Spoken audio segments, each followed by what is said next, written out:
Hi friends, as you know, I've been serving in Papua, Indonesia with Mission Aviation Fellowship, or MAF. As a new missionary pilot, I've been learning a lot about the people that MAF serves here in Papua, and I'd love to take a few minutes to tell you a bit about them. This is Papua, a province of Indonesia. Although there are cities on the coasts, the interior of the island consists mostly of small villages and very few roads. You can see there's a huge mountain range that runs through the middle of the island. The mountain people are very isolated and were mostly unknown to the outside world until 1945, when an American military plane crashed in these mountains.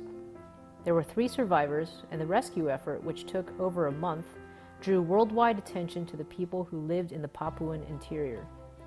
Mission agencies began to seek missionaries who would travel by foot into these villages and live amongst the people, learning their cultures and languages.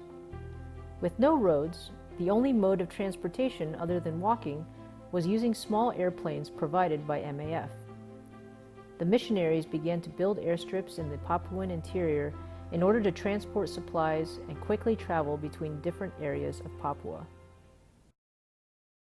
This is the Helok Valley. From high above, it can appear like a tropical paradise, with lush vegetation and a beautiful river running through the middle of the valley. But for its inhabitants, known as the Yali tribe, it was not paradise. At the time that missionaries made contact with them in 1960, they were living in an endless cycle of war.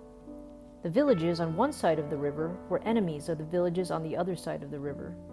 They took turns crossing the river and ambushing unsuspecting victims, including women and children who were tending their gardens. They attacked with bows and arrows, and relished shooting as many arrows as possible into their victims. Sometimes they also ate their victims. They lived in fear of the spirit world, and sometimes sacrificed people, even children, to appease the spirits. No form of modern medicine existed, and people commonly lived with or died from infections that could have been easily treated. Men regularly beat their wives in order to gain their compliance. The rate of female suicide was 10 times greater than the rate of male suicide. Women commonly threw themselves into the river rapids in order to end their misery.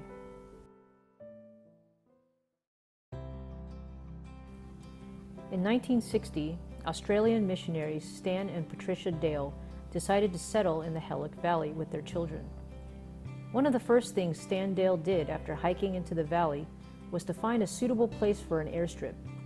Do you see the airstrip? It's right here. It took Stan 10 months to build this airstrip with a few other missionary men and a team of Yalis. Once the airstrip was complete, his wife and children were able to live in the Helok Valley with him. As a nurse, Patricia introduced modern methods of medical care. The Dales also introduced a different view of the world in the form of Christianity. Although many Yalis often thought about killing Stan, they did not succeed until a significant number of Yalis had become Christians and regularly traveled with Stan to share the message that Jesus Christ had made a way for them to have peace with God and each other. These new Christians believed that they were made in the image of God and were able to overcome their long-entrenched fear of evil spirits.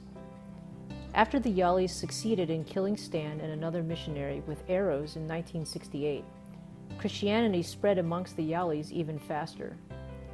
For the first time, women were allowed to participate in religious activities with the men, and the female suicide rate dropped to almost 0. In the 60 years since the Dale family made contact with the Yali tribe has been physically and spiritually transformed. This is the village of Apahapsali, where a few years ago, the Yali tribe celebrated the completion of a Bible translation in their language.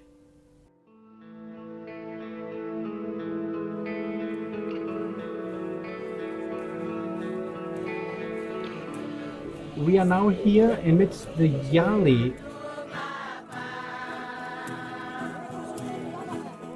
Almost 100,000 speakers.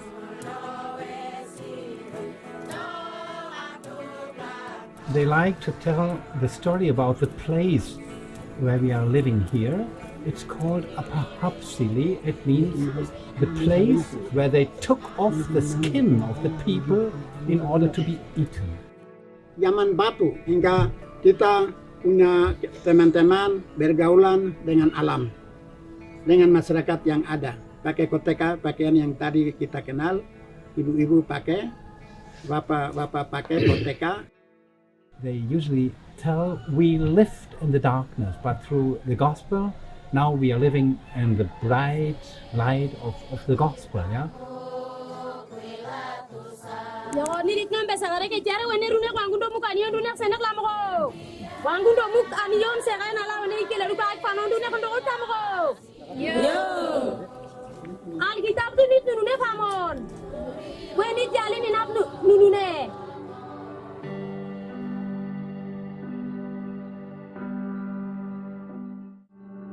Dan juga misi pelayanan MAF pesawat dan juga kesehatan, semua hal tidak kenal huruf, zaman batu.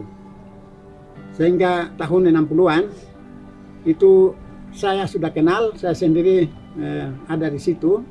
65 pendeta Helmut Benz tiba di sini, tempatnya di situ jam 2 pas dia tiba di situ.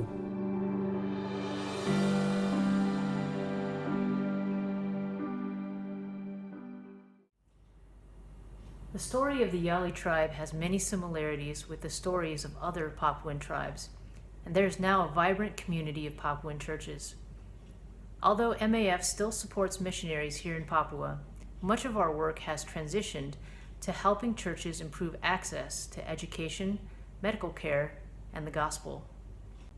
I'm privileged to be serving the many churches and missionaries in Papua who continue to reach out to isolated villages so that people can be both physically and spiritually transformed.